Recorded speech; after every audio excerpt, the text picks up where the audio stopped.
Imus in the morning on the fan. Sports Radio 66, WFAN. Hey, baby, call me later on the lone phone. What's Shaky Teddy gonna ask? Is she up for a clam bake? I don't think so. And Joe Biden, what are you gonna ask?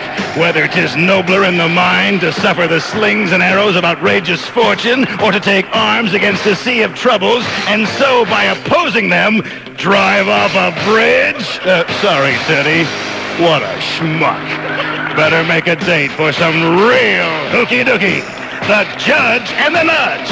They're going up the hill, but it ain't to fetch no f***ing pail of water. At 10 a.m., somebody's dying 'cause somebody's lying. 10 a.m. It doesn't get any better than this. Imus in the morning. I don't know what the big deal is about the Coke can. I did that a year ago. Everybody copies me.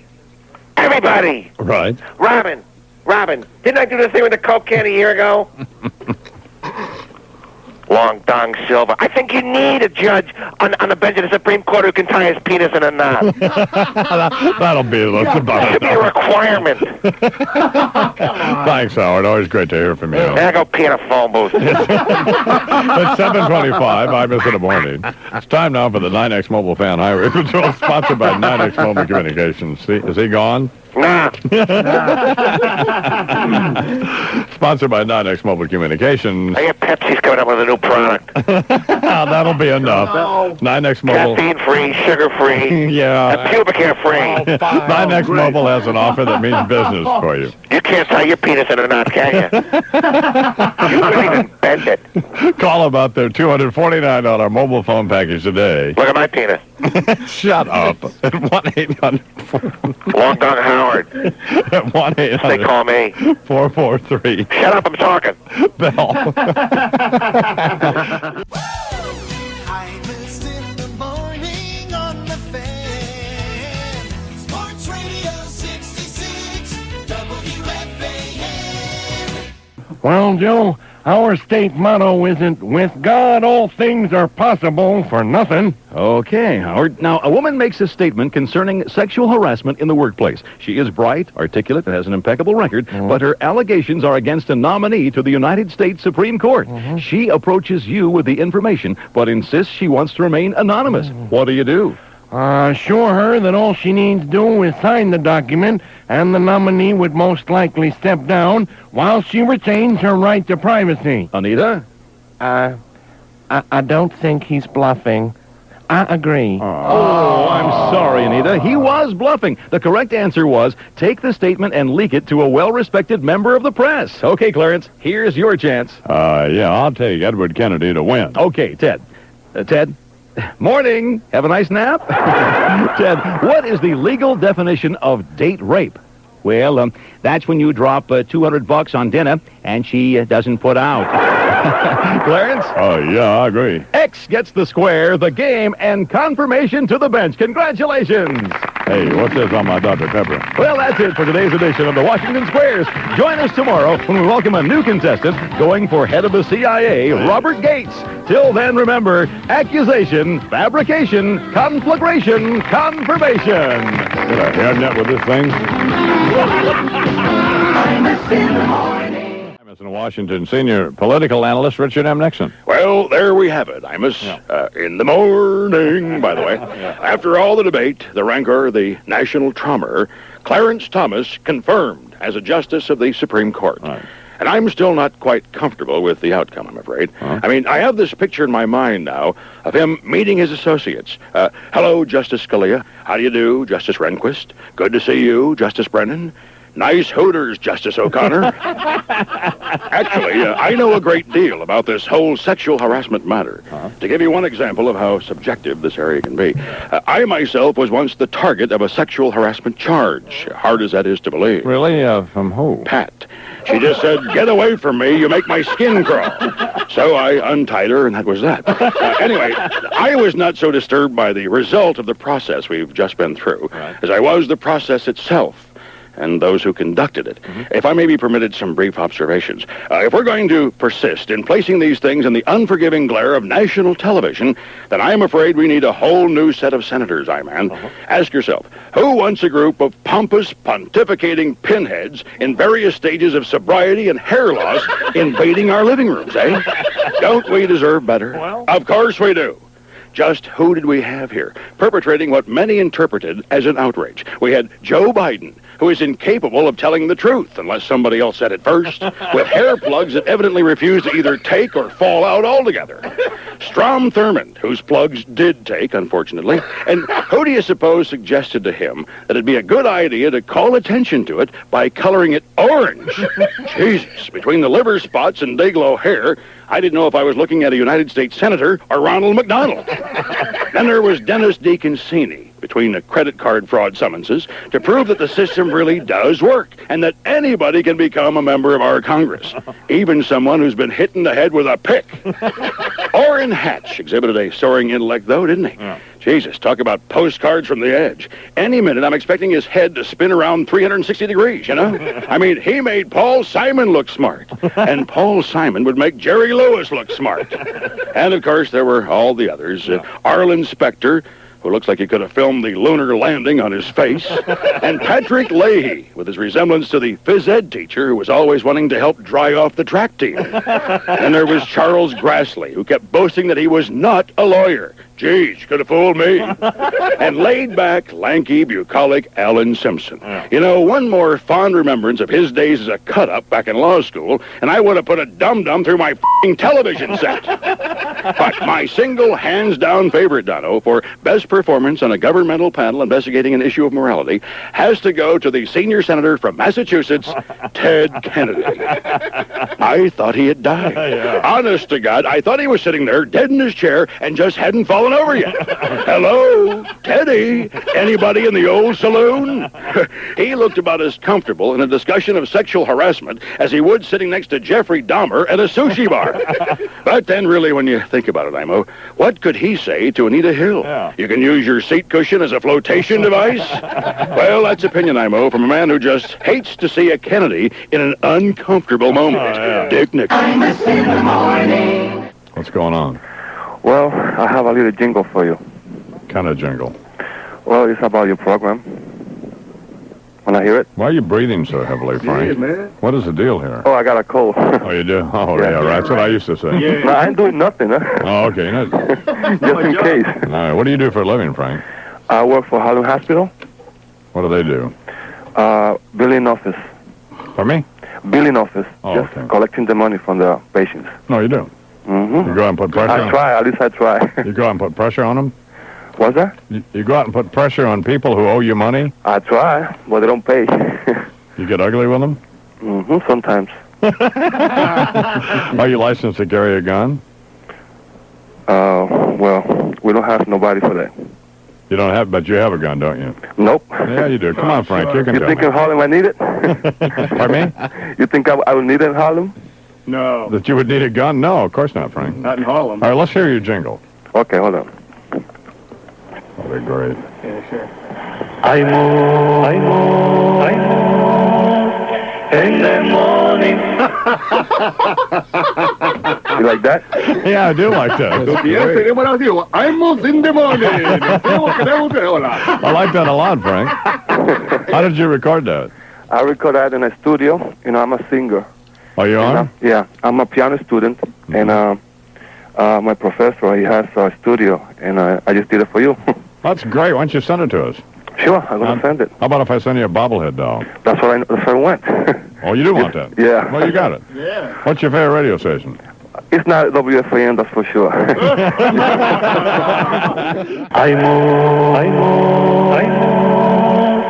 In the morning.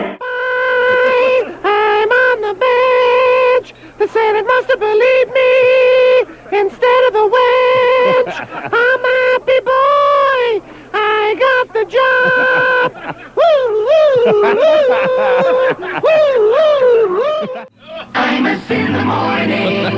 Genius. Fine. I can see Bernadette Castro on one of the fold-out couches in a pirate hat. That'll be enough. Clarence Thomas on the Supreme Court for life, which is that battle long as you're going to talk about it. Give it up, has-been. He's in. Big deal. Hey, I'll be on Primetime Live tomorrow night, by the way, Howard. Oh, yeah, I can't wait. Yeah. I want to watch Chris Wallace blow the lid off Mr. Coffee. Hey, want to come to that Maxwell house? Ow! Ow! My hand's on fire! Here's Mike Breen with sports. Good morning, Mike. I can die. What? Die. Well, boy. Pirates? What do you got in your mouth, Imus? Don't you have your own show to do? Oh, yeah, I forgot. We'll do that. Oh, thanks. Bye. Imus in the morning on Sports Radio 66 WFAN. Yeah, mainly because you can't call me. Right. Even though I heard you've been trying to. Mm-hmm. You and that Dire Straits piece of band. Jesus, what's that all about, huh? Long live rock and roll, son, but how soon can that have a bus wreck, huh? Do that Estefan thing, you know what I'm saying? Yes. But anyway, let me try to impress this on you one last time. You can't call me, all right? Yeah. AT&T ain't yet figured out how to put a payphone in a grave, all right? Though believe me, if they could, they would, you know? So tell everybody down there to stop trying to get in touch with me somehow. I mean, what have I been dead now, 13, 14 years? Let's see, 1991, take away 1977. You know, 4 from 11 leaves, it'd be a care of the 8 and... Oh, it. Look, I'm deader than them people that Jeffrey Dahmer ate, all right? And he like run them through a Vegematic, you know? Yes. Hey, Elvis to Jeff, by the way. You gonna eat all that, son? Where's the beef, boy? Any little homicide helper?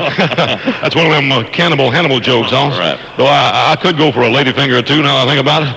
Hell, I used to dine on Priscilla real regular, but that's another issue entirely. I'm sure. Anyway, tell all them double-wide trailer park filmers down there to stop hoping they can call me because they can't. The number's been changed big time, okay? Well, you can dial me up, ring my line, drop in a quarter to buy your time, jiggle the hook, bang on the glass, then stuff that telephone up your ass. The line's dead. The line's dead and so am I.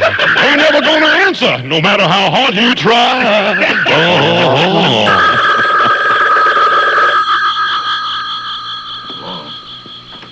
Hello? Imus in the morning. Come, he has to get into a car accident 1 week after I wipe out on my bike. Well, say what you want, but in the final analysis, only one thing matters. Johnny picked me. Okay, let's see a show of hands. Which hideously deformed celebrity hasn't slept with Geraldo Rivera? Mark my words, when the dust eventually clears and all the hubbub has died down, people will finally see Deborah Norville for what she is. The cheerleader who wouldn't put out for you in the backseat of your old man's Dodge. Did you ever stop and ponder the horror of a world without cheese? Bottom line, when you're looking at the Olympic basketball team, there just aren't enough black guys. Anybody done the lambada lately? Message to Dan Jenkins. Don't clear off a space on your mantle for Mr. Nobel or Mr. Pulitzer just yet. I can't speak for everybody else, but I'll bet you a week's pay that I'm not the only one who wants to grab that Steve Urkel kid and twist his nipples off with an impact wrench. At the top of my list of guilty pleasures, you'll find Slim Jims and Rice-A-Roni. I don't know why, but all during the confirmation hearings, I found myself with an uncontrollable urge to give Strom Thurmond a sponge bath. I know Blondie getting a job is supposed to bring the funny pages into the 90s, but for my money, the Katzenjammer kids can still make milk shoot through my nose. Faith Daniels on a leather couch in a string bikini. Enough said. In the folder marked Life Imitates Art, add a picture of Frank Perdue and Foghorn Leghorn. Calling George Goober Lindsay, America needs you. Take a 2-pound ham, stick it in a crock pot with a can of pineapple juice and a cup of brown sugar, cover and let simmer for about 9 hours, then tell me that doesn't spell G-O-O-D. I don't know about you, but when I close my eyes and try and visualize what hell would be like, the image that comes to my mind is sitting next to Luciano Pavarotti at a beefsteak Charlie's. Imus in the morning. It's 11 after 6. Jay Leno shooting from the... And Letterman about... Tell you, no visitors when I'm doing the show. Jeez. Shouldn't you be napping now? You know, 5:30 comes real early. And 10 o'clock don't come quick enough. So I'm in bed with Paul Kantner. Gracie Slick and Ben Fong Torres from Rolling Stone were passing around some Primo Panama Red. Gracie's about 16 months pregnant. She's telling us how she wants to name the kid God with a small G. I guess so nobody'd be confused. As though the fruit of her loins is going to get anywhere near something divine. Torres gets the munchies, decides to call out for some Chinese, and... Scottso here with you. That was Dire Straits calling Elvis. My advice to them is, better let it ring a while, boys. Hey, speaking of God with a capital G, caught the Billy Graham show in the park. Not exactly as much fun as a Paul Simon concert, but you came to see a 73-year-old guy scream for a couple hours, you went away happy. I think it's kind of nice he wants to save New York, because, 500,000 registered heroin addicts, 60,000 homeless. All this shit's gonna go away when some wedgehead in a blue serge suit and bad dentures starts yelling at you. Hey, Bob Seger's got a new album out, The Fire Inside, and I'm sad to report, if you bought it, you were burned beyond recognition. Man, what a piece of shit. If rock and roll never forgets, and Bob's got a bad case of Alzheimer's disease, just take those old records off the shelf, because this new one sucks the big one. By the way, Bob, 60s are over. Get a f***ing haircut. Speaking of that, sucking a big one. Yes. Isn't it about time the girls from Wilson Phillips came out with another album? Les Koppelman's having a hard time getting the big one away from the Salt Lick. Hey, Charles, you want to distract her? Sit in a barrel dressed as a clown. Works at the rodeo. Hey, how sad is this deal with the Candyman, huh? Well, yeah. Poor Sammy checks out of the reality ranch and skips on the f***ing bill. Stiffs the IRS to the tune of $5 million. How pissed do you think Willie Nelson is? I mean, he's sitting there thinking, you mean all I had to do was peg out? They padlocked my f***ing life, but no, all one eye checks out with, hey, they say you can't take it with you, so I guess if you don't have it, just beat the check. I mean, it ain't like your credit rating's gonna make a difference on the other side. Tell you one thing, sure old Sammy Davis Jr. is not all that happy right about now. Coming up, the mind bender of Imus in the morning. Political analyst Richard M. Nixon. Yes, and thank you. Imus in the morning. Let's move straight into the morning headlines, okay? Now then, issue 1, George Bush's visit to the United Nations. A wonderful address, in my view, but the puzzling thing is, what the hell is all of this bushlock stuff, huh? Frankly, I thought that was the condition that caused the estrangement between Martina Navratilova and Judy Nelson. Yo, somebody get a crowbar. They're bushlocked. Issue 2. Did you ever think what might have happened if Jeffrey Dahmer had been in that theater down there with Pee Wee Herman? Like one seat over? I'm struck by the thought that after about 2 minutes of watching, Jeffrey would have sounded like Stump Merrill in a post-game interview, and Pee Wee would have sounded like a guitar feeding back. Just a thought. Anyway, getting back on track. Issue 3, I think.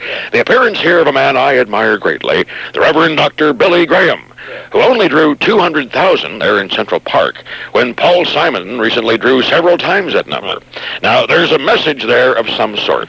I'm not certain just what. Maybe that Dr. Graham should have nailed Art Garfunkel to a speaker tower or something. I don't know, because Paul Simon had already crucified him. Oh, well. Issue 4, and biggest news of the day, in my view, Marla is back on the block. Now, she's a lovely girl, though, as you pointed out, she did do the wild thing with the Donald, and that is grim. Have you seen Trump lately? No. It'd be like crawling into the sack with a 6-foot-long pink water balloon. What the hell is that all about? I mean, isn't he a billionaire? He looks like a rupture with hair, Ibo. Marla, who are you going to hit the hay with next? That hunk John Sununu? Bruce Coslett? Of course, it does bode well for me, J.D., because if she'll do Trump, anybody's got a shot. Oh, and just guess who's been approached by No Excuses Jeans for a new ad campaign, huh? Me. They're going to base it around my experiences. I'm in the